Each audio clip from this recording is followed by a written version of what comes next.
नमस्ते जगद्धात्री सद्ब्रह्मरूपे नमस्ते हरूपेन्द्रधात्रादिवन्द्ये नमस्ते प्रपन्नेष्टदानैकदक्षे नमस्ते महालक्ष्मी कोलापुरेशी विधिकृत्ते वासा हरिर्विश्वमेतत् सृजत्यद्दिपादीति यत्तत्प्रसिद्धं कृपालोकनाथ एव ते शक्तिरूपे नमस्ते महालक्ष्मी कोलापुरेशी त्वया मायया व्याप्तमेतत् समस्तं धृतं लीलया देवि कुक्षौ हि विश्वं स्थितं बुद्धिरूपेण सर्वत्र जन्तौ नमस्ते महालक्ष्मी कोलापुरेशी यया भक्तवर्गा हि लक्ष्यन्त एते त्वयात्र प्रकामं कृपापूर्णदृष्ट्या अतो गीयसे देवी लक्ष्मीरिति त्वं नमस्ते महालक्ष्मी कोलापुरेशी पुनर्वाक्पटुत्वादिहीना हि मूका नरैस्तैर्निकामं खलु प्रार्थ्यसे यत् निजस्याप्तये तच्च मूकाम्बिका त्वं नमस्ते महालक्ष्मी कोलापुरेशी यतद्वैतरूपात् परब्रह्मणस्त्वं समुद्धा पुनर्विश्वलीलोद्यमस्ता तदाहुर्जनास्त्वां च गौरी कुमारी नमस्ते महालक्ष्मी कोलापुरेशी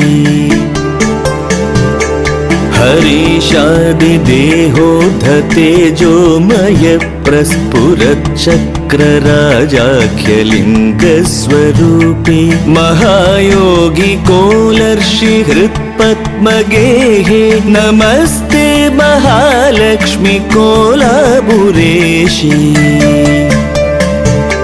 नमः शङ्खचक्राभयाभीष्टहस्ते नमस्तेऽम्बिके गौरि पद्मासनस्थे नमः स्वर्णवर्णे प्रसन्ने शरण्ये नमस्ते महालक्ष्मी कोलापुरेशी इदं स्तोत्ररत्नं कृतं सर्वदेवैर्हृदि त्वां समाधाय लक्ष्म्यष्टकं यः पठेन्नित्यमेव व्रजायोगलक्ष्मीं सविद्यां च सत्यं भवत्याः प्रसादात्